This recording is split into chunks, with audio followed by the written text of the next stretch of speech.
Yes, ma'am. I think for this particular podcast, we're going to need another word for Well, Can we pick a word? Like something that sounds similar, but maybe... I don't want to use frack.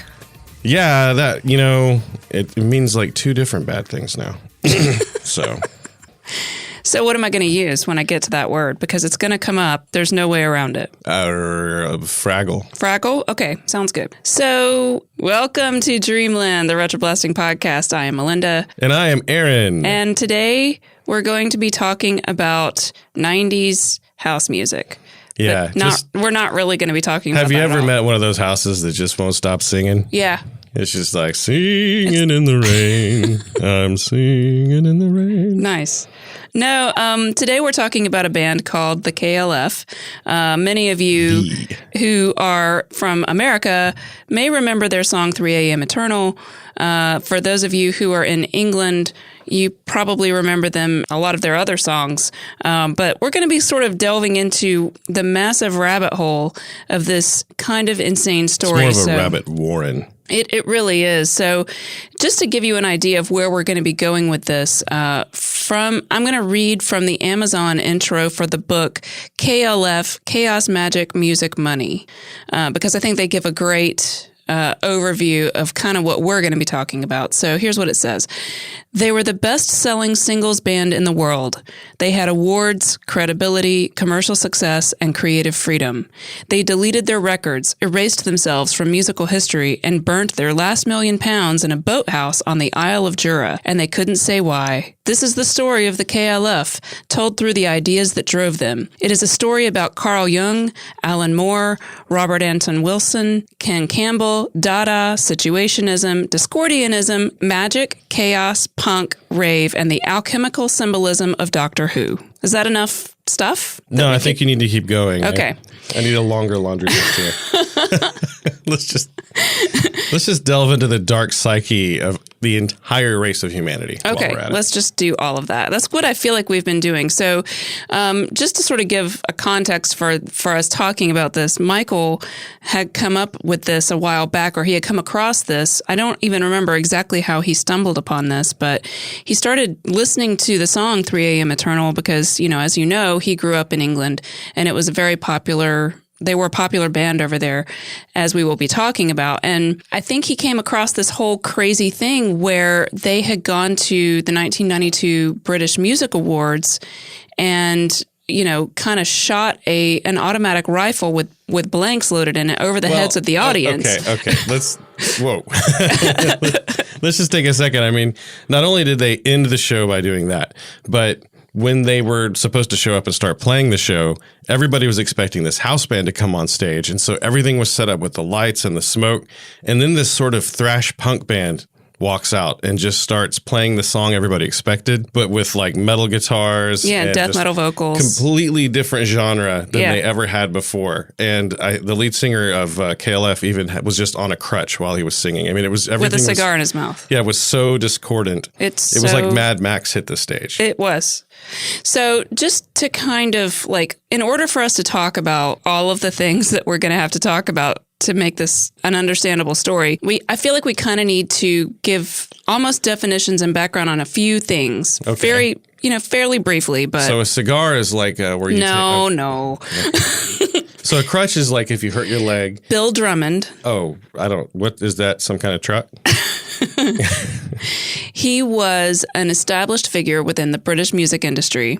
He had been a co-founder of Zoo Records, and he played guitar in a Liverpool band called Big in Japan. And he worked as the manager of Echo and the Bunnymen. But then when he was almost 33 and a third years old... That's oddly specific. Well, yes. He resigned from his position as an A&R man at the record label WEA. Man, that is a hard thing to say. And easy to read, hard to say. He said that it was time for a revolution in his life. There is a mountain to climb the hard way, and I want to see the world from the top. And so that's just a little bit about who he was. We'll be coming back to him.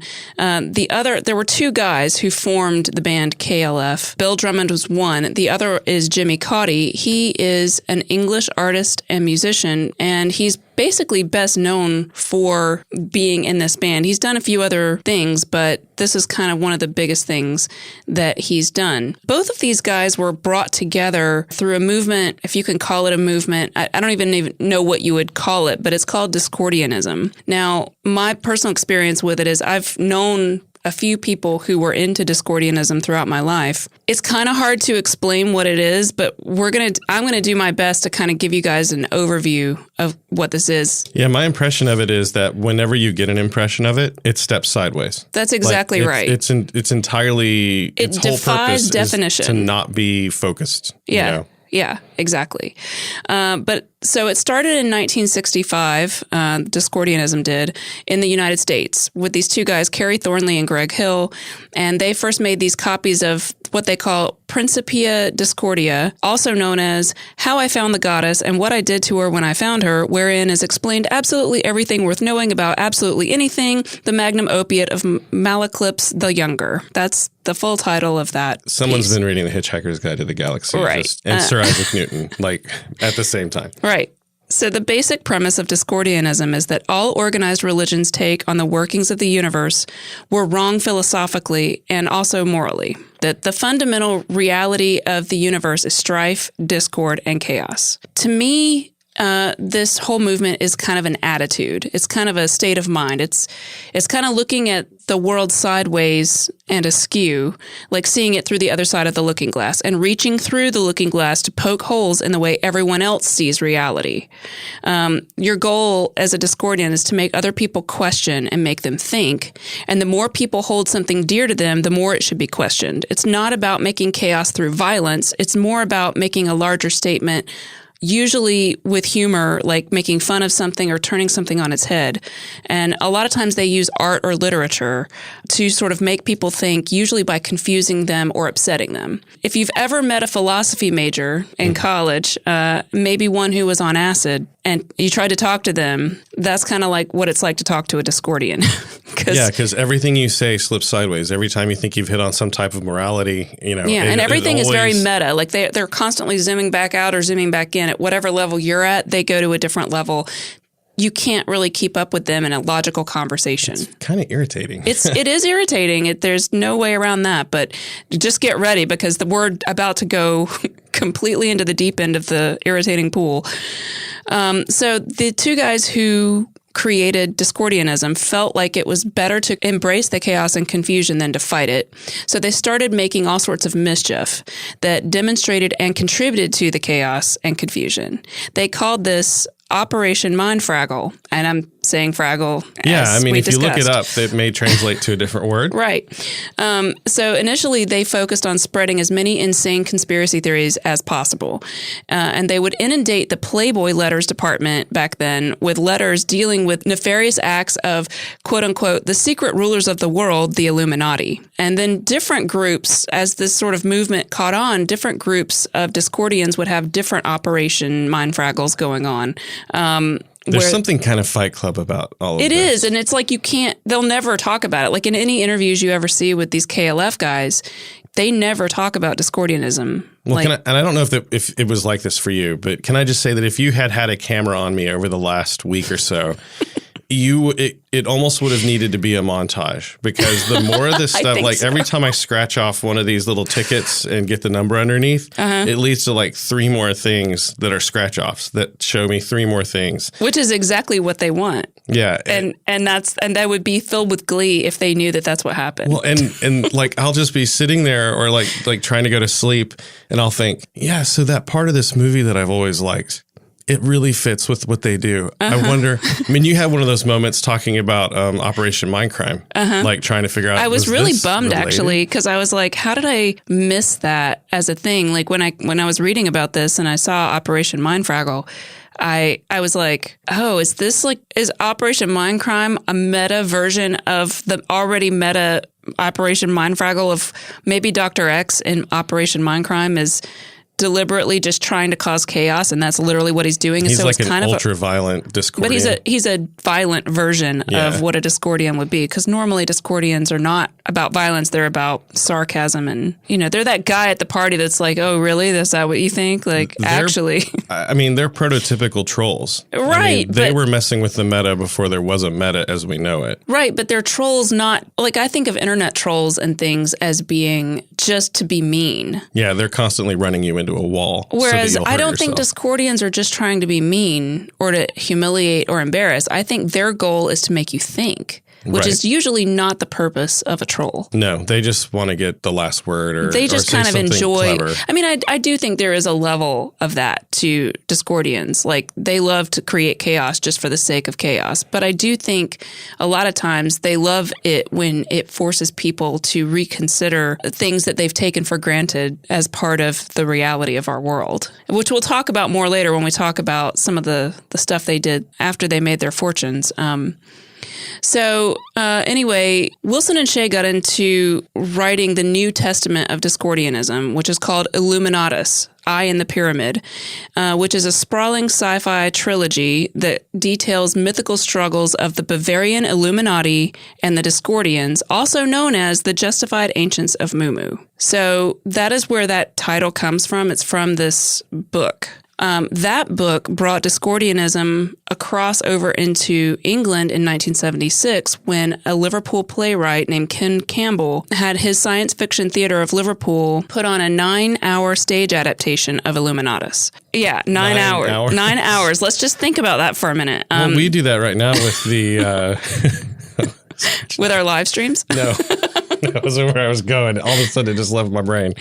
Captain America. Oh, right. The Marvel Cinematic Universe. So, yeah. Beep, move back. And then we do that right now with the Marvel Cinematic Universe. Whenever a new version of Civil War or something comes out, they actually will put all the previous movies in the theater and people will go spend 12 hours. Sure. Or if you were to watch like the Lord of the Rings trilogy back to back. Or just one of them on the extended editions. So... Exactly. This production was described as a farcical, anti-authoritarian sex comedy, one that some people were still prepared to take at least half seriously. Okay. Lots and lots of acid was being taken by these people, okay? The sets of that were designed by Bill Drummond, who is one member of KLF. I know there's a lot of names going around. And Caudy, who is the other half of KLF. The name storm will actually thin out to like 3 or 4 people here in a minute. So Caudy was in the audience. So I'm not saying that's how they met exactly. They end up meeting later on, which we'll get to. But these guys were both really into this idea, this sort of thing. And I think this was their introduction to it in 1976. So flash forward to the 80s, Bill Drummond had managed, when he was in that management role at the record company, one of the bands that Caudy was in. So he kind of knew him through that. I think that's where they actually met. And they probably, this is me just making this up, but I'm assuming that they probably were talking in the hall one day and somehow got onto the whole, oh yeah, I saw that Illuminatus thing. That was crazy. And then they kind of recognized that they were both into this kind of weird thing. I designed some of the set. Right, exactly. I'm guessing Caudy was probably like a session guitarist or something. Yeah, I mean, I think he was in a band. So in 1987, Bill Drummond was rereading the Illuminatus stuff, the book. Because, sometimes you go back and touch on stuff like, I need to reread that book. So he had just reread that, and he had decided that he wanted to make a hip-hop record.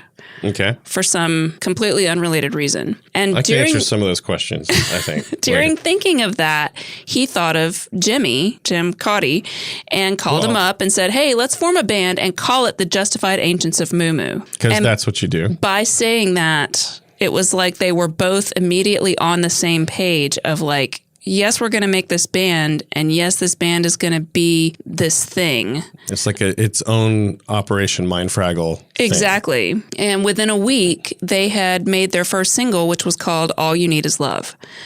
I've heard that. There was another band, I think, that... I think so, yeah. So they assumed alter egos, King Boy D and Rockman Rock. King Boy D was Drummond, and Rockman Rock was Caudy. And they adopted the name The Justified Ancients of Mumu, also known as The Jams, because it's J-A-M, but there's 2 M's, so it's M's, Jams. Okay. All right. Okay, so in those novels, The Jams... The Justified Ancients of Mumu this is in the novel Illuminatus, right? Okay. the Justified Agents of Mu were what the Illuminati was a political organization that sought to impose order and control on society. So the Justified Agents of Mu were a group of Discordians who infiltrated the Illuminati in order to feed them false information. Oh. Okay. So the conspiracy theory gets a conspiracy That's theory. right. And so, Nice. right. And so the Discordians in that book were there to feed false information in order to overthrow the group that is imposing order. So if you take that archetype and paste it into the music industry, that was their agenda as a band. Okay. So the KLF previously, like initially that's not their name, but these guys, whatever the name of their band is, they're trying to subvert. Do you remember the bumper sticker, subvert the dominant paradigm? Mm-hmm. That may as well be like the mission statement of Discordianism, if there ever could be one.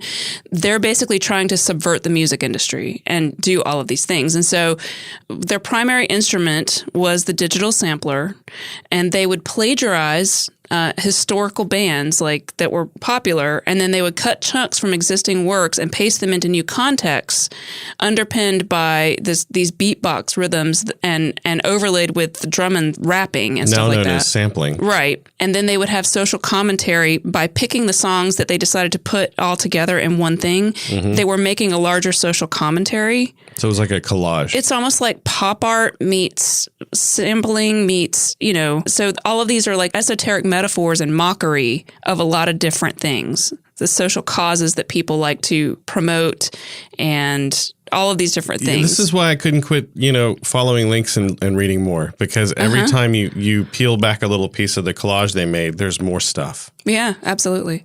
So their first project is they were called the Jams initially. Their first debut single was called All You Need Is Love, and it dealt with the media coverage that was given to AIDS. And they sampled from the Beatles' All You Need Is Love and Samantha Fox's Touch Me, I Want Your Body. Okay. All in a discussion of AIDS. So you can kind of see how that's probably problematic on some level. You can that was find the point, to ask that question of like, why does this feel a little uncomfortable to me? And so I think you can find the original version of this on the YouTubes. So if you want to go hear that, go ahead. No one would distribute it because they were afraid of prosecution, because these guys don't get rights to use any of the stuff they use. They just use it and don't give a crap. So it received positive reviews, though, and it was made Single of the Week in Sounds. So then later on, they re-edited and re-released it in May of 1987, removing or doctoring a lot of the problematic samples. And lyrics from the song were used as promotional graffiti on selected billboards. And then so the re-release of that got them the funds that they needed to record their debut album. So on this debut album, which was called 1987, What the Fraggle Is Going On, it came out in June of 87. And on that was a song called The Queen and I, which sampled a large chunks of Dancing Queen by ABBA. Okay. The recording came to the attention of ABBA's management, and then they had a giant legal showdown with them. So then the 1987 album was forcibly withdrawn from sale. Wow. So then Drummond and Cauty traveled to Sweden to try to meet with ABBA to get their buy-in, basically. To cut a deal. But they failed to do so. And so because they couldn't meet with ABBA or get it fixed, they disposed of the copies by burning most of them in a field and throwing the rest overboard in the North Sea on a ferry trip home. Man, they are just fans of the grand gesture here. Yeah. And so in a 1987 interview, Cauty maintained that they, quote, felt what they'd done was artistically justified. So I'm saying all of this to lay a foundation of where these guys' heads are at, like where they're coming from a philosophical point of view. The next, bearing in mind the whole time that they are dropping acid throughout lots this whole of acid, thing. So lots there's of always drugs. this variable in there of you can get only so far understanding what they're thinking, and then beyond here be dragons. Well, right. Now, you don't necessarily have to understand exactly what they're saying, but you can kind of get to a point where you can anticipate what they might do. Yeah. In any given situation. It's sort of like when you're reading a novel, you may not completely empathize on a deep level with a character's motivations, but you can But you can build a model in your guess head of what they're going to do. what that person looks like. So I'm trying to, So then there were a couple of other songs. One was called Whitney Joins the Jams and Downtown. Both of these started shifting toward house rhythms. House music. So this was after the 1987 album. They used samples from the Mission Impossible and Shaft themes alongside I Want to Dance with Somebody by Whitney Houston. Mm-hmm. And then the other one was Downtown by Petula Clark. I've never been sure how to say her name. Petula Clark? I don't know. 1960s song. All of this is sounding like today, if you go turn on Spotify or whatever your streaming music of choice app is, you find a lot of DJs who are doing this kind of thing where they're just freely sampling from all these different sources and putting it to, like, maybe now it's a trap beat or a house beat or something like that, or a house, but whatever, glitch beat or something. And it's very popular. And I guess there's a lot of framework for people to do that now, where you pay the right rights and you have the right licenses and you can kind of play in this field of whatever you want to do and get the stems you need to make everything that you do. Back then, it sounds like they were just kind of punk rock DJs. Exactly. Yeah. And I don't know, this is not my genre of music, as you well know, but of course I've had to listen to a lot of these tracks, all of these tracks. And I think something about the irreverent creativity associated with a lot of it I kind of enjoy it a lot, like probably more than I would have thought that I would. And so while I don't necessarily love the music itself, I just so enjoy the attitude behind all of this that it kind of makes me appreciate listening to the music. I don't know if that makes sense. It does. Earlier, we were having like a fake argument about whether or not things need to be in context in order to be understood and enjoyed correctly. And right. You being an historian by trade in a lot of ways, you were like, no, it has to be in context. I mean, it just plays into the fact that if you were to take this music right now, pop in a cassette and just start listening to it, you would probably throw it the bird and just walk out of the room like, This is terrible stuff. But the fact that you know more than we've told you so far about all of these artists, you're just drawn into the room.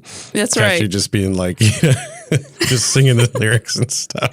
It's so out of character, especially jumping fresh from the metal discussion we had. I know. Last time. Well, I thought we'd shake it up a little bit. So in 1988, Drummond and Cauty became Time Boy and Lord Rock. Yep. So they changed their fake names again, which, by the way, I just want to sort of put in there. Anyone who has studied magic from not magic like, illusionism, but more like magic, like if you've been into paganism or metaphysics or any of that stuff, you know that one of the things you do early on is you adopt a magical name so that you can use that whenever you're doing magical work. Well, there's a lot of power in a name. Yeah. And that's part of the idea behind it. And so the fact that they're taking on these new names is sort of symbolizing to me that they are changing their focus or their goals. Mm-hmm. And so they're trying to, there's a lot of things like where you would write a sigil or draw a sigil on a piece of paper that is a magical symbol that sort of encapsulates something that you're trying to achieve or something that you're trying to get rid of or something, and burning it. And that the act of burning it sends it out into the universe to make it happen. And so there's a lot of things to do with like burning sigils and using magical names and things that are sort of magically significant, like the number 23, which is sort of known throughout a lot of literature and magical circles as being a magical number. A lot of that stuff is going to go over the heads of people who are just dropping acid and dancing to trance house music. But that doesn't take away from the enjoyment of it from a magical perspective or someone who knows what those references are. Mm-hmm. When you're hearing it, you're like, oh my God, they're doing all of these types of things. And I mean, I'm not here to give everyone a lesson on metaphysical whatever, but I just want you to know that there's a lot of that in this music. And so as I'm listening and reading the lyrics, which I never really paid attention to with this kind of music before, it's kind of amazing that they put all of that in there and that it's there just right on the surface. So in 1988, they became the Time Lords. So they changed their name from the Jams to the Time Lords. Okay. And they released a novelty pop single called Doctor in the TARDIS. What a great music video this is, too. And the song is basically a mashup of the Doctor Who theme music, Blockbuster by Sweet, and Gary Glitter's Rock and Roll Part 2.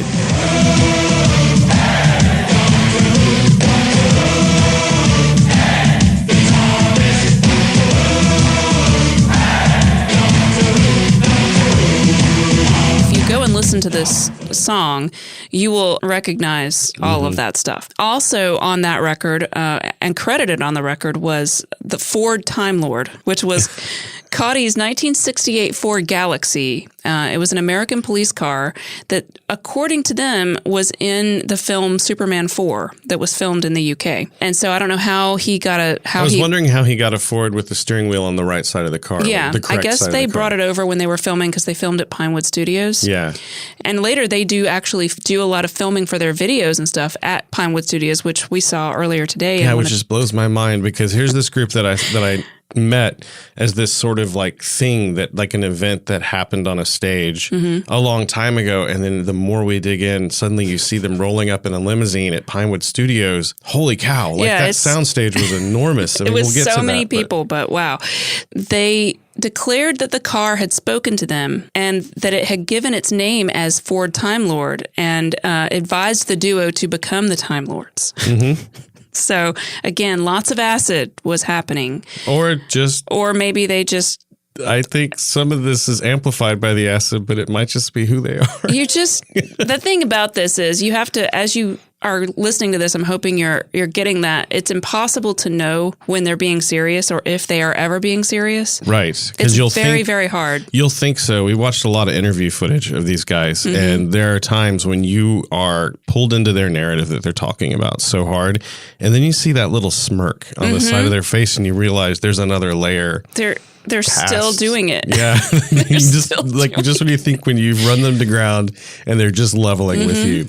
They're not. You can never trust. I mean, we talked about that in the Operation Mindcrime that Nikki was an unreliable narrator. These guys are unreliable narrators as well in a completely different way. But it's been presented to you in the way that truth is normally presented as like a handheld camera, their house in the den, drinking tea, but and these then guys, you realize it's all still part of this. Like, do they even have a house? Do they have a family? I don't know what's happening anymore. These guys are like the cure. They are the result and the cure of postmodernism. Yeah. Which I feel like the world needs right now because I'm so sick of postmodernism. But these guys take the idea that nothing can be true and truth doesn't exist. But they also turn that on its head. I think that you would almost come back around full circle and say, yeah, truth absolutely does exist. If you went, it's almost like you just keep going in circles, everything. Well, because once you prove that truth doesn't exist, you have a truth proving truth that truth exists. So they are doing that back like over, and they're doing it on purpose. Again. So anyway, we're starting to go down that rabbit hole right now. I think this is actually making us crazy.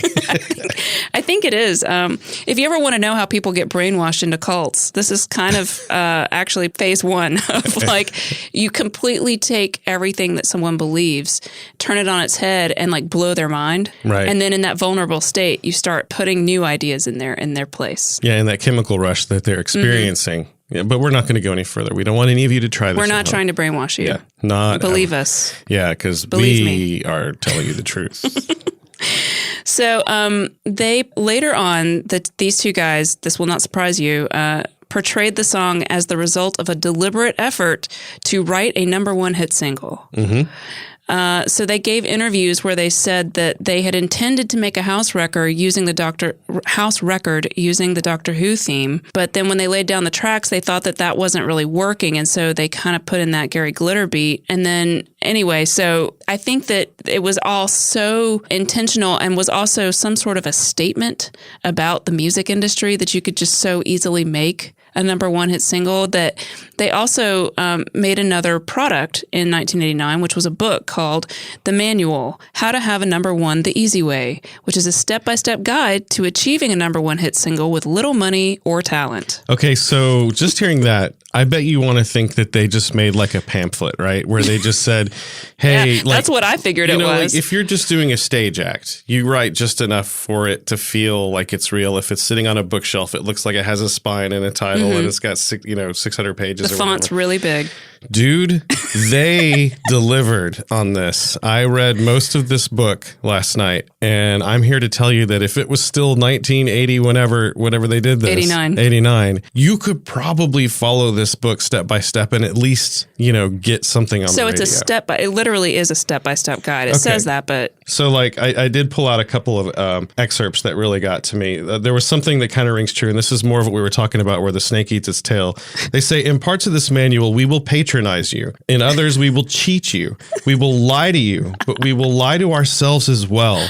You will, however, see through our lies and grasp the shining truth within. We will trap ourselves in our own pretensions.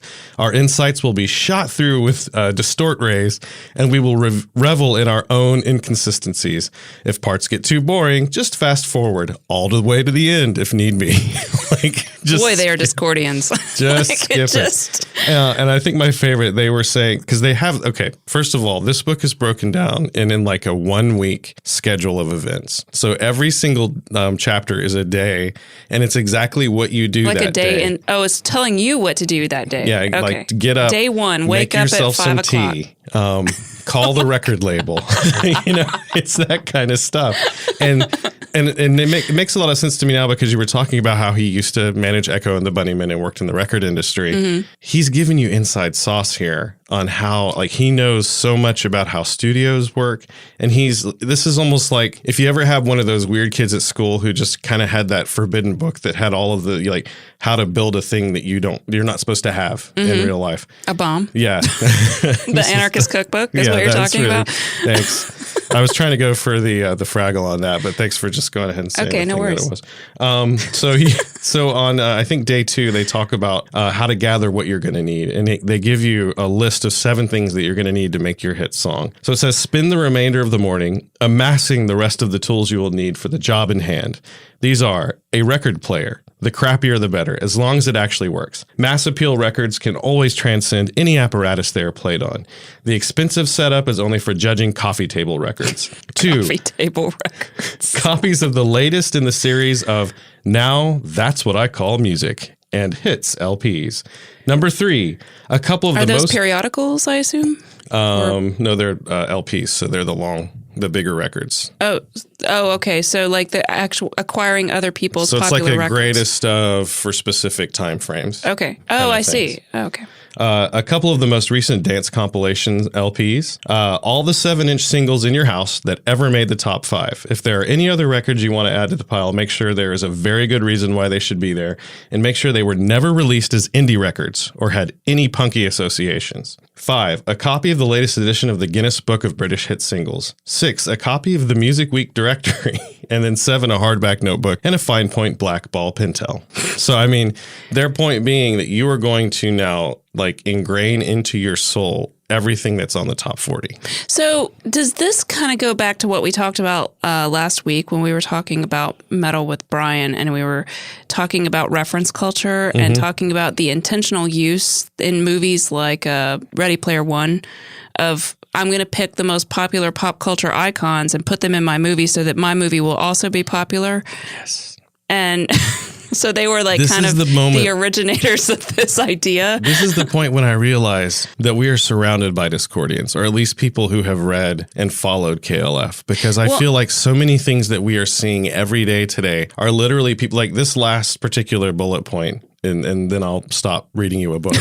Aaron reads a book today on the Dreamland podcast. Don't worry about. Okay, so one of the things that I pulled out that just really I think kind of sums up their attitude. They say, "Don't worry about being accused of being a thief. Even if you were to, you've not got the time to take the trial and error route." So that's their advice. It's just like beg, borrow, steal from everywhere, and don't worry. And about they it. Definitely followed their own advice on that one. Yeah, because they didn't, like we said, they didn't get any kind of approvals, which got them into trouble a few times. But yeah, that's interesting. Aren't there videos on YouTube where they sort of do these weird mashups with CGI, and they take all these different properties and just go, what's the most popular videos on YouTube? And then they literally just put them all in a mashup video and then let the computer kind of animate it. There are a lot of AI experiments right now where they are doing that, where they're trying to get computers to the point where they can create something that people would pay for. And really and YouTube is a perfect venue because they'll take the result of whatever their algorithm did, throw it on YouTube, and then just use votes as an index. Like, so however popular it gets, it feeds back into their AI So the matrix. chaos of the internet is kind of the perfect it creates the order petri dish for this idea that the KLF had. Okay. So in 1987, going back a couple years, they changed the name of their label from the sound of music, moo, like M-U, like moo-moo, and then they had S-I-C in parentheses. They changed it. So meta. They changed the label name to KLF Communications. Future music projects were also called the KLF, and KLF stands for Copyright Liberation Front. Copyright spelled with a K. Sick, right? Right. At the end of it. The name change accompanied a change in their musical direction. So like I said, when they change their name in any way, it's usually kind of a change in their purpose because names are Well, if you go magical. to their manual, they tell you not to worry about what you call your company as long as it's something that people will do business with. So make sure it's something But they clearly also do. They're lying to you because they would lie to you and be caught in their inconsistencies. Right. Well, so it's kind of like when someone makes fun of something in that very hipstery like way where it's like the making fun of can never be made fun of because it's being done in an ironic, cynical way. So it's like beyond reproach. I'm just observing. I'm just doing this. Like, anyway, so Drummond in 1988 said, we might, about the name change, he said, we might put out a couple of 12-inch records under the name KLF. These will be rap free. They're just going to be pure dance music. So don't expect to see them reviewed in the music papers. And then King Boy D, which is Drummond, he said that they were pissed at themselves for letting people expect us to lead some sort of crusade for sampling. Like they were mad that their stuff was being used like we talked about with Discordianism, now they're starting to fit a pattern. Right, and they're becoming like the leaders of a cause, which they definitely don't want. Because they are now becoming anti-Discordian. Like, they're creating order. Right. So in 1990, Drummond said, we wanted to make the KLF something that was pure dance music without any reference points, without any nod to the history of rock and roll. It was the type of music that by early 87 was really exciting me, although we weren't able to get our first KLF records out until late 88. So they were trying to kind of change, like I said, change directions. In 89, the KLF embarked upon the creation of a road movie and a soundtrack album, both titled The White Room. It was funded by the profits of Doctor and the TARDIS. So they took all of their money from that and rolled it into... When you said profits, I was thinking of like a room full of like, let me tell you. It could be.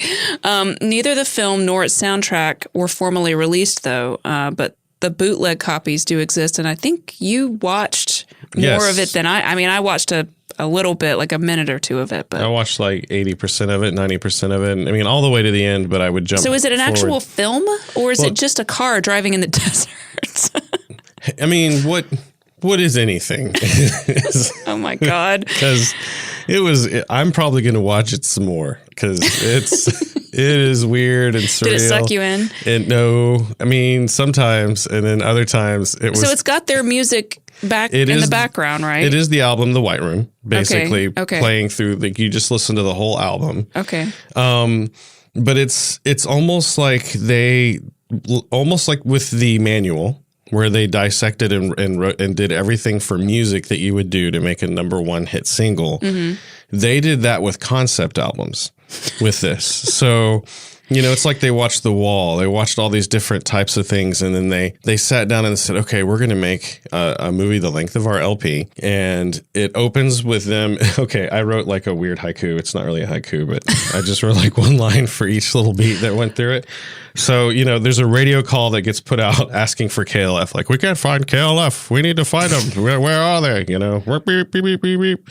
And they are found lying on the floor of a rave. basically. So it's like this old house, and there's this rave going on with a bunch of people just sort of dancing around beer bottles, and DJ playing some of their music and other things like that. Are they laying on the floor saying anything? They're like passed out. They're they're just asleep, bored, laying there. And the lady who hears the radio call walks into the place and finds them and just helps them up. And they just kind of coolly walk out of the rave like, we're done with this. It's cool. And then they get into the Ford Time Lord, which is painted up just the way you've seen it on all of those other things. Yeah, it looks like a 80s police car. Yeah, I kept expecting to see like a whole bunch of other police cars chasing it. But and in the back seat, just inexplicably, not dead and blue, like in the moon landing episode, is that guy from the interviews. It looks like it's the banker. Okay. Sitting there. And he hands them a clipboard, and they kind of disgustedly sign something and hand the clipboard back and drive off, leaving the banker standing on the curb. All of a sudden, they're driving over the Thames. Big Ben in the background in a Ford Galaxy. On the correct for England side of the road, with the driver on the incorrect side of the car, which is where that thought came from. Nice metaphor. Where'd they get an American car in England? Right. I mean, it sounds like them, doesn't it? Like they would just drive, it does follow seem the rules, like, but the not wrong really. way. Yeah, exactly. Suddenly Arizona, like, all of a sudden they're just driving through the desert. They drove to Arizona in the Ford Time England. Lord. Yeah. And then they eventually end up in Mad Max land, where it's just cars on fire and junkyards, and they like start cannibalizing cars. The whole time it's just playing the White Room album. Right. All the songs that you love and know. That I know and love. Once they rip some pieces off of a car for no apparent reason, they sit and stare at a fire with mirrored sunglasses. And you just look at the fire through the reflection in their glasses for a little while they contemplate, all the deep thoughts. What just occurred to me as you were talking about this is, who else fits this paradigm is the Doors. I was thinking this was a very Jim Morrison. See what I mean? So they're now meta sampling. Yeah. They're pulling in all these different things from these different genres. And then they're in Italy. So they're driving through these quaint little Italian towns with the whitewashed walls, and then they're at a castle. Like a castle from medieval times, or a castle in England? But it's still in Italy. So everything's all an Italian Suddenly castle. It's a spaghetti Western. And no, I'm not kidding. I don't think Drummond you are. has a pencil mustache and is in like these kind of Western style clothes, for no apparent reason. Then they do more paperwork in the castle. I don't know what the paperwork was for, but they're signing more things. There's no talking really, other than the initial announcement. Then they paint the car white. Right. Okay. Yeah. So Cotty's out there with whitewash, just painting the car white. Okay. And they clear off a little spot for the windshield. Then they drive through the snow. So they're kind of in the snow now.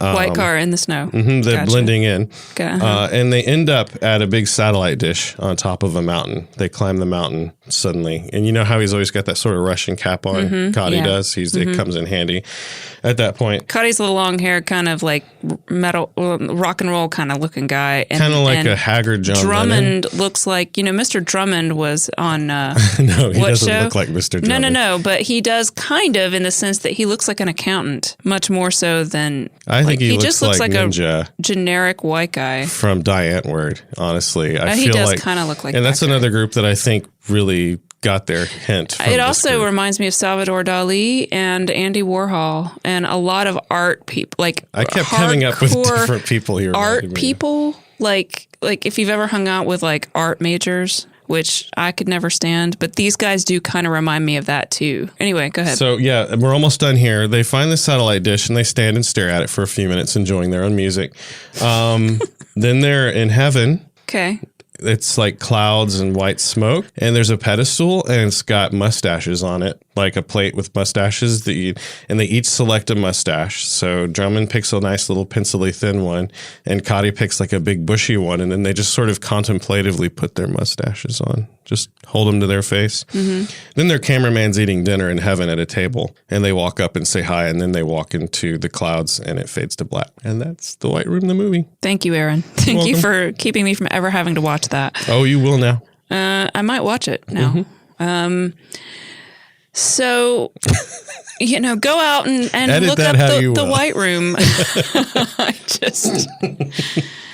2 thumbs way, way up.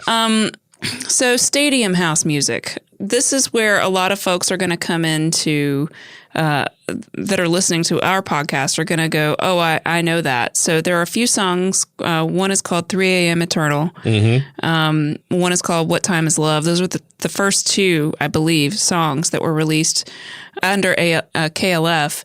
And, well, they're the ancients of Moo Moo, and they know what time is love. They got a lot of recognition for this. The first Stadium House single was What Time Is Love. It was released in August of 1990. It reached number 5 in the UK singles charts and hit the top 10 internationally. What time is love? What time is love? What time is love? What time is love? And then the follow-up was 3 a.m. Eternal, and that was an international top 5 hit in January of 91 and got to the top 5 in the U.S. Billboard Hot 100. Time is eternal.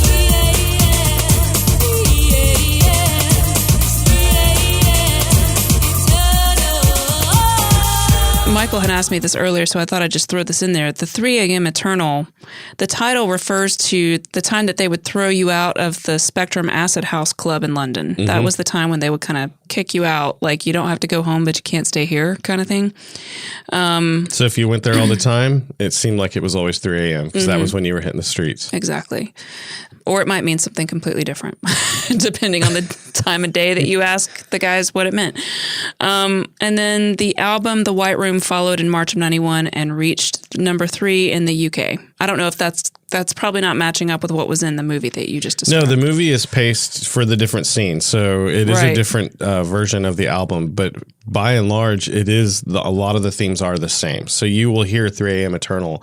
That's actually playing as they cross the bridge, and Big Ben's in the background, and they're channeling every British 70s movie you've ever seen. Right. You know, as they just sort of nonchalantly look cool behind the wheel of a Ford Galaxy that has a boombox painted on the door. Well, they have a ton of imagery, like lyrical imagery that continues and is woven through all of these songs that I'm talking about.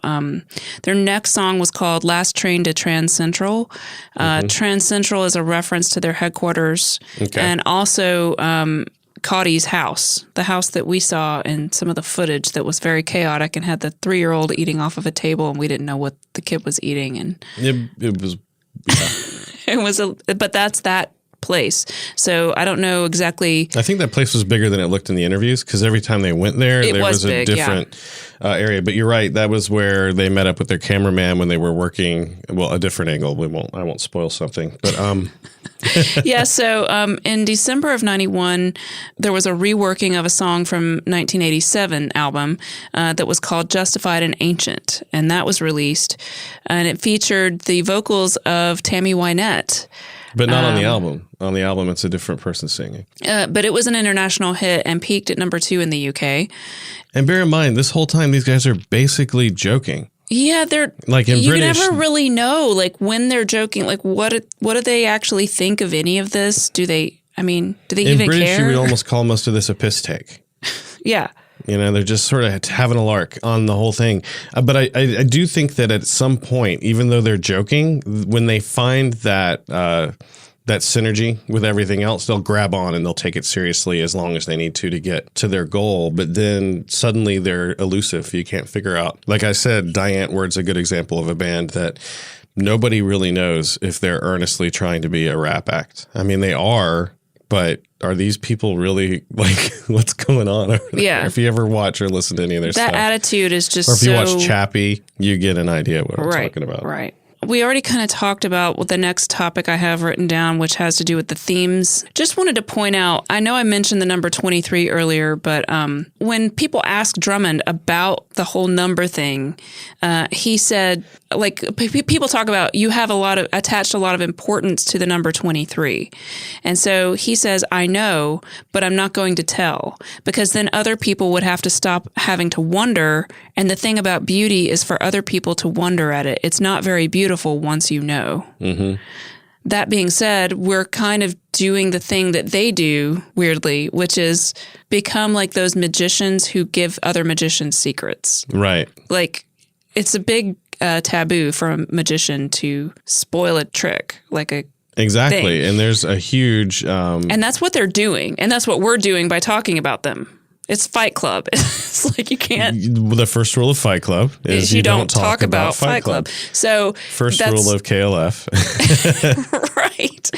But they don't explain anything because that goes against everything they believe in. But they're giving away everybody else's secrets in a weird way, like by writing that book, for example. Yeah. And I barely touched on it, but I mean, they literally go into explaining exactly what the number of tracks in a studio means, what to expect from the lowest like ranked person in the studio, how to go about hiring a session keyboard player, how to negotiate for the time that you spend and what's considered worthwhile and when you're wasting your time. I mean, they do that for the studio. They do that for getting your single made. They do that for getting things distributed. He literally like almost gives you the private phone numbers. He doesn't really do that, but in the sense of the industry, he cuts through a lot of the tape and just says, look, don't worry about that. Like even at one point he says, don't even worry about having a song in your head when you go into the studio, because that's not what it's all about. It's all about you sample, you hire a keyboard player to just make up the interstitial parts of the music and the beats, and you just worry about creating something in the moment, and then that's how you get the hit. He even says that the only people who go in there having a song written are people who are just masters at that craft. And like you think John Lennon, think all these different people who just mysteriously nobody knows how, but they can do this kind of stuff. Right. But all of us can't. So here's how you do it to get your top 40. Right, because you don't have any talent.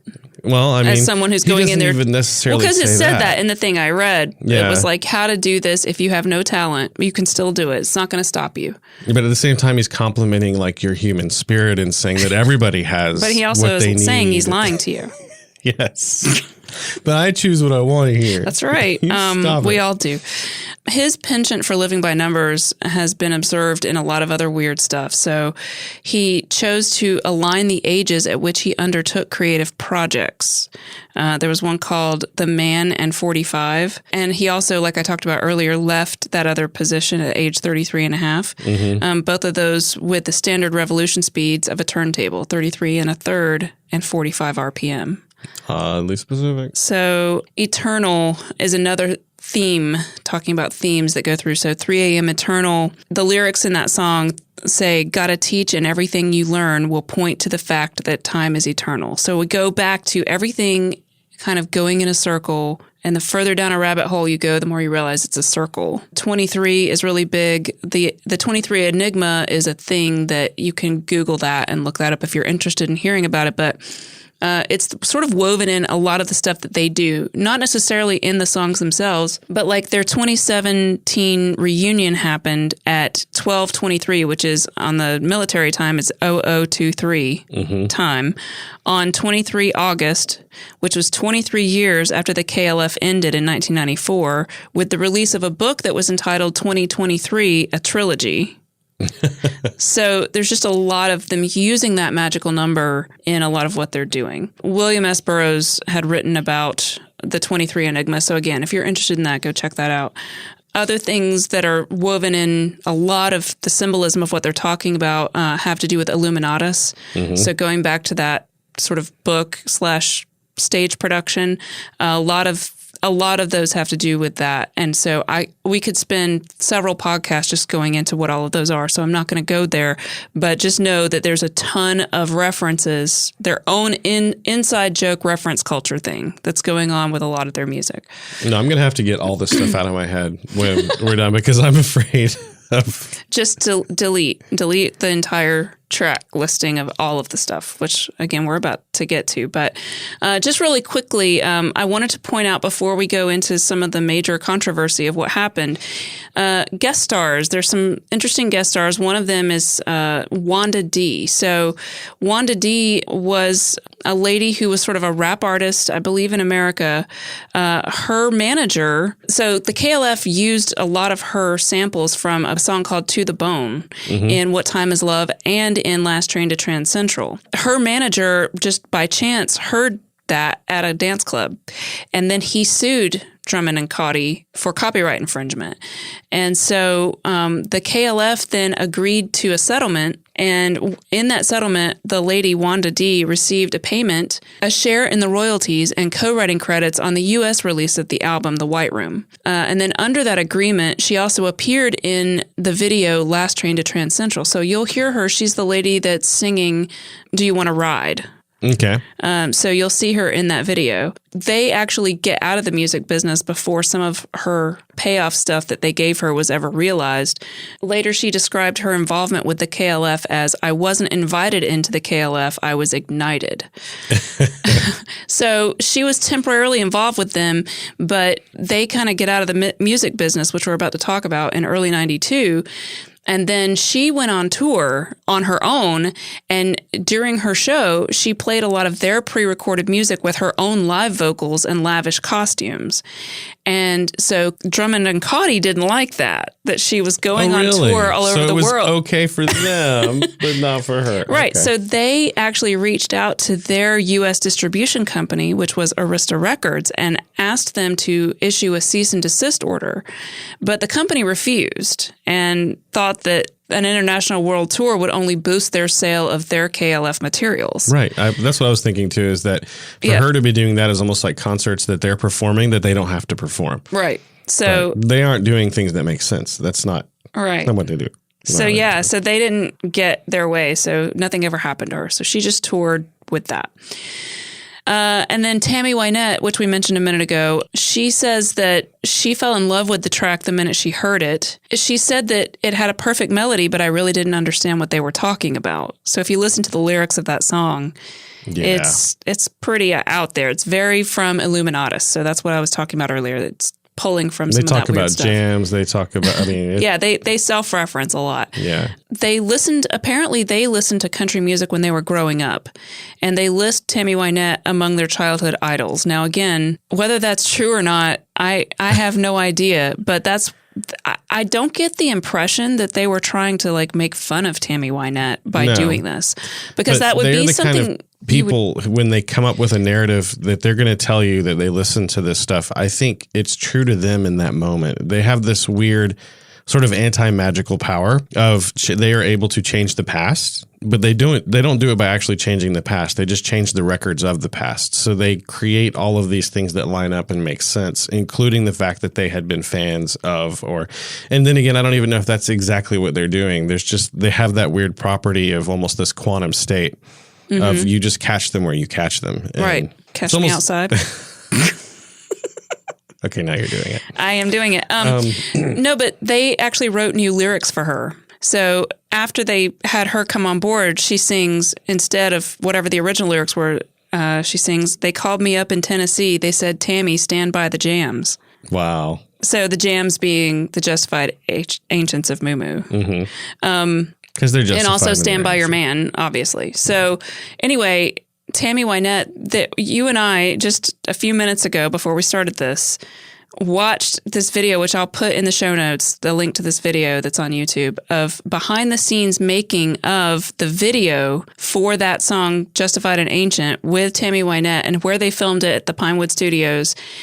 And it is just... It is surreal. The most amazing thing, one of the most amazing things I've ever seen. Like, it shows you the real thing of like what it's like to make a music video, because it is not a polished video. It is literally like B-roll that somebody recorded when they were in there recording this music video. So you can see there's no music underlying a lot of it. It's just really loud wind machines and stuff, like people swimming in this really gnarly water. Yeah, just this rancid. I mean, it is a soundstage at Pinewood. It's just unreal. And that water has probably not been changed. There's no aeration. It's just disgusting. It is. Primordial ooze. Cesspool. And there was a dude like in a full, it looked like he was wearing clothes. He was in a dry suit, but I mean, my God, just... Please, I'll put the link, but you got to check that out. And the coolest thing about it was there was no attempt to glamorize it other than the glamour that was inherent to it. But they were out there and doing their choreography, and there were people throwing leaves into these fan machines. And it shows that. And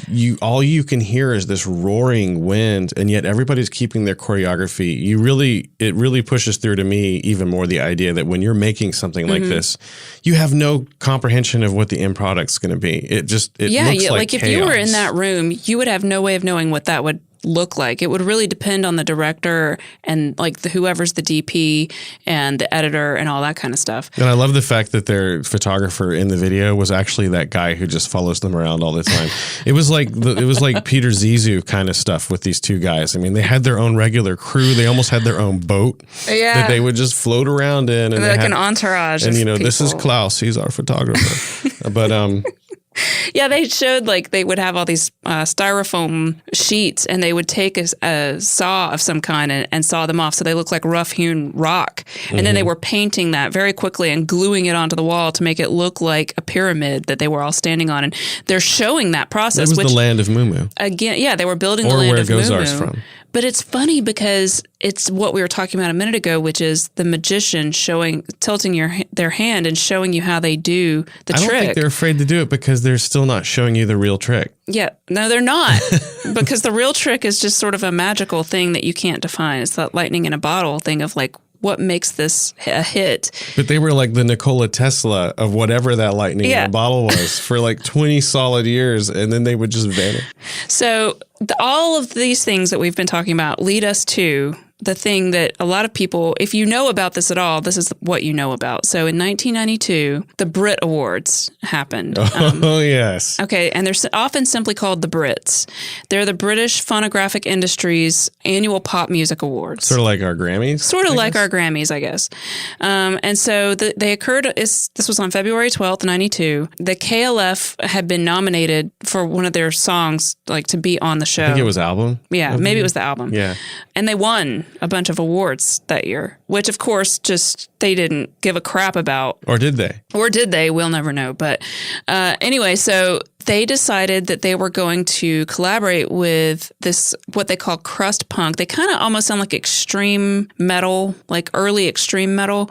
But still very punk. They're punky metal, but they have a death metal type of vocalist type of thing. Anyway, they're called Extreme Noise Terror, and they're a British crust punk group. Anyway, they performed a lot. They performed the version of 3 a.m. Eternal instead of the KLF's version, which was what I assumed the award show was expecting, because the award show people had already said, no, we're not going to, or the mainstream media had already said no to playing Extreme Noise Terror's version of anything on the airwaves because they didn't think it was suitable for daytime television. So I feel like this was the KLF giving the middle finger to the pop music industry by having Extreme Noise Terror perform 3 a.m. Eternal at this award show. So KLF is on stage with them playing, but it's very metal, like punk metal. Drummond's wearing a kilt. Drummond is wearing a kilt. He has a crutch and a cigar hanging out of his mouth. And the other guy, Cotty, has like a guitar with like sparks shooting out of it. He's got an angle grinder, basically. And I doubt he's actually playing. I think he's just angle grinding a guitar. Yeah, it's a violently antagonistic performance is how someone described it. And the audience is just stunned silence. Like there are all these like awards people sitting in like these chairs, and they're all just like, what do we do? 10 seconds before, it was all just like, we're going to drink our tea and we're going to be proud of who we are. Yeah. It reminds me of what would happen if like Marilyn Manson, when he first came out, would have played in front of like the Grammys. But only if Marilyn Manson normally sounded like a pop singer. Right. And then he walked out and performed As Beautiful Marilyn People. Yeah, exactly. Exactly. And they're just like... So they did that. And then at the end of the show, the kilt wearing guy walks off the stage, gets an automatic weapon, takes it out, and stands there. And like in our modern times, it's more shocking now, I think, than it was at the time. He literally holds the gun where everyone can see it. He just stands there with this menacing giant assault rifle, and then shoots it off. You got to remember, this is in England, where like it's not like America gun culture. It's not legal to own a gun. I don't even know. But anyway, he shoots. It's filled with blanks, but he shoots it over the heads of the audience, well at above. the audience. Like he's got it angled well above. Yeah, everyone, so they know that it's not. But I mean, still. But no. Very shocking. Kind of hilarious to me. With a cigar hanging out of his mouth. He looks like a maniac Like, he really does. So, again, you can find, I'll put that video in the show notes as well. There's a link to that on YouTube. It's pretty entertaining. And then at the very end, their promoter and narrator named Scott Peering, he proclaims over the PA, you can't really hear it very well, but he says, the KLF have now left the music business. So instead of they've left the building, they've left the music business. Which is how the song ends, actually. They talk about them leaving the building. And then later in the evening, the band dumped a dead sheep outside the post-ceremony parties, and it had a message on it that said, I died for you, bon appetit. It was tied around the sheep's waist. They initially wanted to throw buckets of sheep's blood all over the audience, but they were prevented from doing that because of the BBC lawyers, and also Extreme Noise Terror are extreme vegans. They're like hardcore vegans, so they were like, no, we're not. We're not going to do that. But they still did the sheep thing afterwards. And I think the sheep is a metaphor for the people in pop music industry, because they're all sheep. They make other references to sacrifice later on, after they do another thing. Right. But see, so they do all this, right? And they don't just keep making music. A lot of the stuff you see online now says they deleted their back catalog. This is everything was on tape back then. So they didn't do that. Just do that. They destroyed the masters. What they did was they deletion. I looked this up because I was like, how do they delete it? It's still out there. Deletion is a music industry term that refers to the removal of a record or records from a label's official catalog, so that it is considered out of print. Yeah. I read that in the weeks following that performance, they continued working with Extreme Noise Terror on the album The Black Room. Okay. But it was never finished. And then in May of 92, which is like 3 months later, the KLF announced their immediate retirement from the music industry and the deletion of their entire back catalog. So they just completely stopped doing everything. There are suggestions that in 1992, Drummond was on the verge of a nervous breakdown. He said himself that he was on the edge of the abyss, and the Brit Awards organizer had publicly endorsed the KLF's live performance, which that response apparently was a real low point for him. He was upset that they endorsed it. He didn't want them to be okay with it. This is a theme, I think, because we've seen this before where, like we were saying, they were starting to become the pinnacle of sampling. Right. And they pivoted at that point. Right. So he does this very typical discordant middle finger thing. It's discordant, right? Yeah, yeah. I mean, but it's more violent than normal. Right. Which I think is an example of how he's on the edge. And then he gets public appreciation for it, like approval from the organizer. So I'm sure, I wonder how much of that was a calculated response, because as people like we are starting to understand their MO, I wonder if they sat down and said, look, the worst thing we could do to these guys is say, yeah, great job. That was really cool. I don't know. That would be genius if that's what they did. Or maybe the organizer was legit just kind of an artist and thought, no, I get what you did there. That was really kind of cool. So later their Brit statuette for the best British group of 92 was later found buried near a field or in a field near Stonehenge. So they also got rid of their award. In 1994, they did this whole thing after they were no longer the KLF. They were called the K Foundation. And they were an arts foundation it was established in 93. In 1994, they did the 1994 K Foundation Award, which was an award given by the K Foundation to the worst artist of the year. This was where they turned their focus away from the music industry and onto the art world. And so normally there's like a $20,000 prize that is usually given to like the best contemporary British artist. It's called the Turner Prize. It's like 20,000 pounds that you get for that. They knew that there was like a short list of people who were likely to win, and that this one lady, Rachel Whiteread, was likely to win. And so before her winning was announced as winning the Turner Prize, which is, already a big thing in the art world that people argue about, these guys named her the worst artist of the year and gave her like a $40,000 prize for being the worst artist of the year, kind of trolling her and kind of trolling the Turner Foundation and just all of that. They did this big awards ceremony on the street outside, so that after she came out of her awards ceremony winning this thing, they gave her this other prize. At the same time, they were making this giant exhibit, and no galleries would participate in showing it, which was they took this thing, it was called Money, a Major Body of Cash. And they took 40,000 pounds, the 40,000 pounds, and nailed it to a board in these big stacks. They would take big stacks of money and just nail it. Freshly printed, beautiful money that was like it was like crisp and perfectly, whatever, and nailed it to a board. Money. And then they hung it from a fence. We watched some of this online, and I'll go ahead and tell you. There's a thing that's called the Yeah Fraggle Yeah channel. Mm-hmm. It's on YouTube. I can put a link to that as well in the show notes. They have a compilation. There's of a lot of these videos of a lot of the stuff that happened, and it's in a 4-part series. So you can kind of watch a lot of the stuff that we're talking about, especially going from here forward on all of that. So I'll put the link to that on there. They decide that that's not enough. Like the giving of the money and the doing the art display and all of that wasn't quite enough. They really wanted to make a major, I don't know if they wanted to make a statement. No one can really get a read on why they do this next thing, but they can't even tell you. They can't tell you, but they decide that they're going to burn £1 million. Mm-hmm. They basically, as the K Foundation, they're not going to spend it. They're going to set it on fire. They're going to, okay. Literally. They're going to ignite on fire. Literally. £1 million. That's okay. right. They withdrew the money. There's an interview in that thing on the YouTube. It's a fun little talk about where the guy's like talking about trying to get the money out of the bank and how hard it is to get your own money. Because I mean, he's even like, we can see in the ledgers they have £1 million.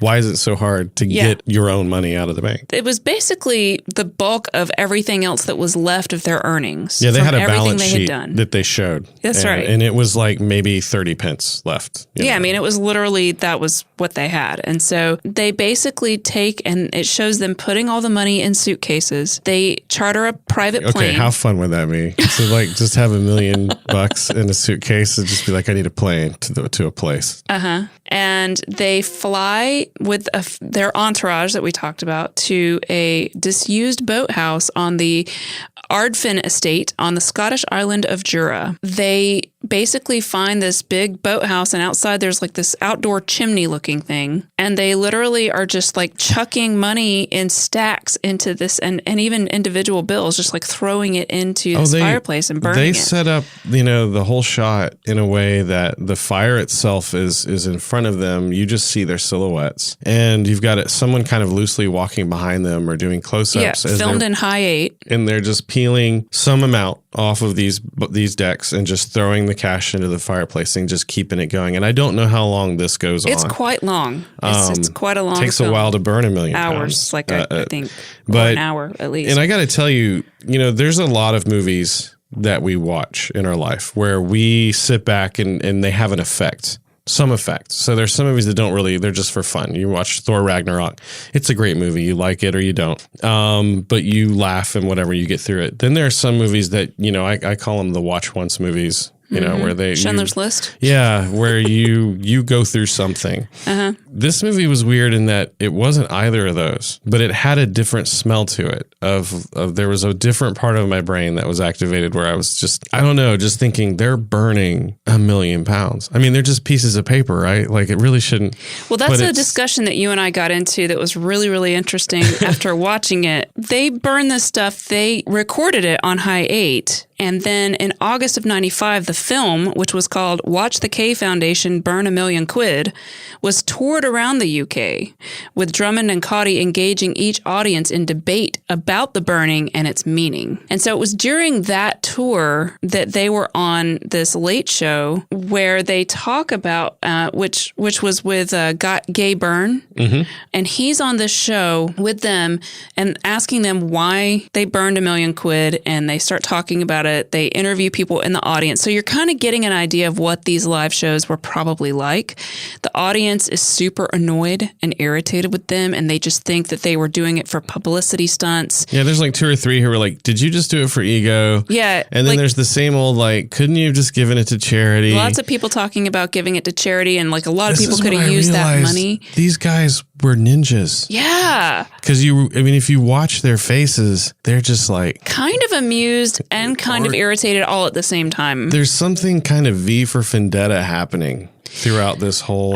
There's a scene in the footage where the host, Gabe Byrne, is saying, you could have bought all this bread. And he was like, yeah, but I didn't destroy the bread or the apples that could have fed people. I just destroyed a stack of paper. It was a stack of paper. And that's when you realize that what they actually set on fire was a symbol. Right. And it's not to equate it to flag burning, but on a certain level, it's like because they weren't making a political destroying statement. I don't think. Symbol. Money is a symbol that we all just accept has value, but intrinsically itself does not have any value at all. Even now, it's not as alien. It's not as alien a concept now as it would have been then, because a lot of the money that people experience, especially the younger generation, is an idea because it's on a card or it's an electric kind of concept. And then as people try to wrap their heads around Bitcoin and other things like that, these guys were clearly very conscious of the fact that money is not made in the way that we think it is. It's made by banks lending people money, and then the government gives them some value. So how much do people really contemplate the concept of money? I don't because think it is very so much. Indoctrinated into all of us, certainly in the Western world, that money has meaning and value. If you don't accept that at its basis, then it kind of blows your mind. Like, I don't know. Like, I just think the more you think about it, that's a big rabbit hole of going down it. Because you and I were talking about it, and it's like, well, yeah, they actually, if you think about it, they almost increased the value of all the rest of the money that was left because I don't even think that was on their mind. I don't think it was. You know, when you get them alone, and they do in this interview, and ask them about what they did, you burned what was now almost $4 million worth of cash. Mm-hmm. When they're by themselves, they seem to struggle a lot more with it. Yeah, there was footage in there that was 6 months after they burned it. Yeah. And Bill Drummond in particular is interviewed, and he talks about, I don't always every day understand why we did what we did. I don't regret it. Like, he doesn't say he regrets it per se, but you get the impression that he's struggling with the enormity of what they actually did. Like, he's under the weight of it. Yeah. The host of that show asked a very difficult question of, look, you guys have kids. You know, what would you do later on if your kid needed something, like whatever it happens to be, a surgery, other medical procedure, school, and you don't have what you need and you had it and you burned it. And they're both like, look, yeah, we get that, you know. To them, I think the value, like the reason that they did what they did only comes into focus for them when they're sitting in those chairs in front of a group of people and you see all these people asking these questions. You see the reactions of other people. Then you can see the blood start flowing back into their faces and they're like, oh yeah, that's why we did this. That's why we did this. Because inside of all of those people's heads, it's just spinning right now and they're trying to totally get that. They're trying to figure out who would burn $1 million. Like, right. How does that, I mean, watching people struggle with that, suddenly they're just like, oh, it gives them their purpose back. But then when you take that away from them, it's dark. I mean, you see them in the headquarters, like you said, where the kids were just like eating crumbs off the tables. And you could see his wife was kind of trying to figure out how to cook and then to do all these other things. You just see a world in which, you know, some of those things could have been smoothed out and made easier if they had some of that money. But I mean, even he goes, look, we would have spent that money in a year. Well, that was the thing that a lot of people kept saying is like, well, why didn't you do this with it? And why didn't you do that with it? And they were like, I think they made the point. You know, if we had bought limousines and swimming pools, none of you would care. Yep. It's the fact that, and I mean, that's the same thing as not giving it to charity. Mm-hmm. Why does it matter? It's their money. They should be able to burn it. Or even if they just kept it in a savings account, it's not doing anything. It's not doing anything. Like, I mean, earning interest, I get all that. I think these are all of the ideas behind, like, what does money really mean in and of itself? And there's just so many. Well, then I'm of the that. perspective of they earned it, it's theirs. I agree. They could have folded it into paper airplanes and thrown it off Niagara Falls, and it's still theirs to do that with. Real quick, I want to point out Joe Elliott, the lead singer of Def Leppard, who we were just talking about last week, was in this show for some weird reason. I guess he was just another guest on the show. He was in a snit. Boy, he was in a snit, and he was very condescending to these guys. And I'm just like he's a better rock star or something. Just be quiet, Joe, because these guys was playing for points. He was playing to the crowd, trying to earn points with them. So. One of my favorite podcasters, Karen Kilgariff, is on a show that's called Talk Show, the Game Show. Okay. And the whole purpose of that show is that there is a skill and an art to going on talk shows. Okay. And so if you're there to promote your new thing, like you win points, Like, so that people go on, like legitimately go on it, but they're also winning points every time they make a reference to another famous person, every time they promote going on a trip to another country. All of these things have different points value, and they ding every time they do it during the conversation with the talk show host. Yeah. And so now when you watch that show, which is a comedy show, you can never watch like the Late Show with whoever the host of a late show is. No, I got to check this out because I do that all the time. You're try just to like, figure out why they're there and they're what doing promoting. this thing, and now they're doing this thing, and they're saying this because of that. And obviously, the K Foundation was not there to promote themselves. No, absolutely It was not. more of a thought experiment, and that was just. But a Joe Petri Elliott dish. was absolutely there to like And he was win messing points from him the up. audience, like, you know, oh yes, we agree with that, Joe. Good, yeah, we like Def Leppard. I just think that is really, really. A very interesting thing that you should definitely watch. How much would it suck if you, I mean, okay, from a business perspective, I cannot fault Joe for going on a talk show trying to promote and represent his band and his property. Like, I understand Sure. that. And Absolutely. on its surface, fine, do what you got to do. How much would it suck if you were booked on this big talk show and you showed up and the KLF is doing their thing next to you? It would suck pretty bad. It's almost like you just sit back and be like, no, whatever, man. I mean, you can't compete with that unless the only way you could do that is like to jump on board and just go with them. Well, you'd almost, okay, what I would try to do if I were stuck in that spot is I would try to turn my chair around in a way, figuratively, and become part of the audience and start trying to engage them. You know, in other words, just answer their questions. But isn't this sort of what we're doing right now, the actual magic of Discordianism, which is it stimulates part of your brain, a different part of your brain and that than was you the normally. accusation. People were saying, look, you're doing all this for publicity, but 3 weeks from now, nobody's going to remember this. Nobody's going to care. Yeah, someone actually said that. I think the host said that. Yeah, and I was thinking, we're about to do a show about it. Yeah. No, I think they were nailed definitely it. on. They nailed it. Yep. I don't know if it was there, but I did write this down that they talked about the money and how by burning it, they sent the money to heaven. I was thinking and it's about in that the when you big were bank talking in the about sky, and when we die, it'll be waiting for us. That was the moment when they tore the veil aside and you realized that they weren't even who they were acting like on the stage that night. Yeah. Because he was just like, well, okay, so there's that. And that reminded me of the conversation you had about sigils earlier. Yes. And then there's the bit where he goes to the cameraman and was asking him questions about like, you know, is this about promotion? Like, why were you filming this if this is not about promotion? The cameraman just kind of calmly and deadpan just looks at him and he says, well, I was recording their reactions to be kind of a soundtrack for the silent film.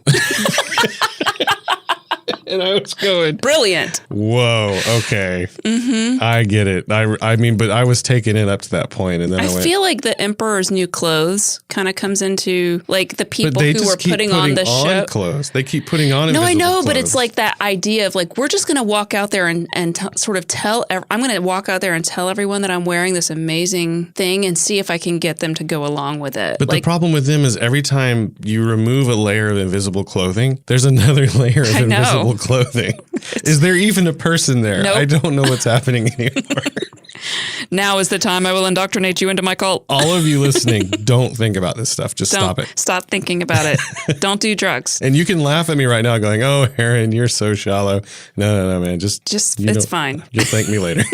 Just go listen to Def Leppard. Be happy people. Like new Def Leppard, not original. In 2017, they did a reunion, again, 23 years after they did their thing. They issued an official communication announcing a return to activity after a break of 23 years. And if you go on Reddit and look, you'll find people were posting pictures of these communications that they were finding around their offices going, oh my gosh, is the KLF reforming? Right. What's happening? They put up these posters with the heading 2017, What the Fraggle is Going On, and announced a return for the duo as the Justified Ancients of Moo Moo on August 23rd, 2017, and asks those seeking, the poster asks for those seeking further information to contact K2 Plant Hire Limited, which is... They're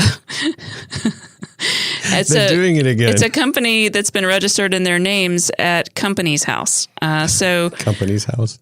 At 23 seconds past midnight on 23 August, the KLF returned in an ice cream van because remember, the ice cream van, I don't know when they switched from the Ford Galaxy to the ice cream van, but I know it's in the video for Justified and Ancient. Yeah. But so somewhere in there, they started out with that. But they were beating up that Ford pretty badly. Yeah. So... Well, they returned in the ice cream van. They did a book signing in Liverpool of their new book, which I mentioned earlier, 2023, a trilogy. A book stamping. Right. So they, instead of signing the books, they had stamps and they just stamped them. And then they described it as a multi-layered, self-referential meta tale, which, I mean, boy, that's exactly how we've been describing them, right? Mm-hmm. Following the book signing, Cotty and Drummond staged 3 days of events along with 400 volunteers under the banner of Welcome to the Dark Ages. And the titles for each of the 3 events were Day 1, Why Did the K Foundation Burn $1 Million Quid? Okay. Day 2 was 2023, What the Fraggle is Going On? And Day 3 was The Rites of Mummification. Okay. So these guys are still 100% just the same. They are. Same Discordian Their hair is dudes. grayer. Their hair is grayer. They're stooped a little more, but the same stuff. And there was a point in all this research when I thought they had burned themselves out on LSD or whatever. You see them 2 years later and they're firing on all cylinders. So, I mean, I don't know if I was just seeing them on a bad day hungover or, what was going on, but they're clearly still just as creative. I mean, just listening to Drummond talk about driving his Land Rover and then in the sounds it was making, he came up with the idea for a choir called the Choir of 17. And just hearing his thought process, I realized, okay, so this is how he creates things. And I think it's truly how they see the world. I don't think that he's it's so schizophrenic. It's not putting it on for their own their glory or whatever.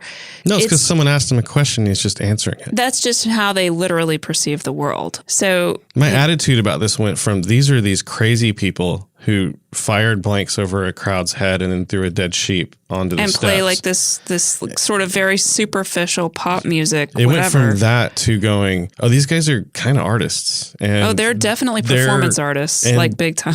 They're going to be weird like artists can be weird. Right. But that doesn't make me disrespect them or anything like it. It's almost like I came to see, okay, this is a book I'd read, Absolutely. I mean, I think it would be a great movie that they would hate. Yeah, it's true. I think it would be a really great indie movie. Or it would be a hate story that they would love. Something like that. That has to somehow the numerology of the time code of the movie would have to add up to 23. Oh, Drummond would kill himself trying to get all that to work out. I can't imagine he's probably got to be institutionalized part of the time in the modern age when you can control everything from frame rate to, there are numbers so deep that he would lose himself. Yeah. And I do think he's a little schizophrenic from the perspective of he heard a choir in the sounds that his Land Rover made to the point that he would drive it to relax and then try to recreate it with human voices. Right. But he refused to ever record them because that's the only way we seem to be able to experience music. Yeah, he has music. an issue with, we always hear it through headphones. And he wants people to participate in it and to be a part of in the choir. music. Yeah, and then to be a part of recreating it and then to have that music come out of them, he thinks that's his performance art that he wants to share. You want to make fun of it, but... Yeah, the more you think about it, again, stop thinking about it. Yeah, it's just Don't think about this podcast. If I could name... If I could name this podcast something that's not the KLF, I would name it Don't Think About This Podcast. It's not bad. So, yeah, I think that's as close to a synopsis of this giant wormhole that you could give. Because there's just so much to, honestly, you could please go out if you want to, if you're brave enough, go out and read about all of these things. Read about Discordianism. And by brave, we don't mean you're going to run into things that are challenging in the way you're used to. It's just, they're just strange. It's it's a very different worldview than most people, I think, have. Go meet a person who would burn $1 million. Right. And realize that they're not so different and they're not so crazy as they seem. But from our perspective, it's easy to dismiss this. It sounds pretty crazy. I think it's easy to dismiss all of this as, oh, well, those guys are either fill in the blank. They're just crazy. You blame or it they're on the just LSD. attention whores, or they're just drug addicts, or they're just whatever. But And all of those things may be true on some level, but I also think there is something they're else. true of a lot of people. Right. I think there's something else also at work here that merits, at least consideration. So, like to finish it off, there's like at the beginning of that book, they kind of answer why they did what they did musically. In a way, I think. I don't know if they wrote it before or after that happened, but speaking of the stuff I said earlier, he said, even if the unsuspecting artist doesn't know the above, rest assured most of the record business does, and for some lemming-like reason refuses to acknowledge it.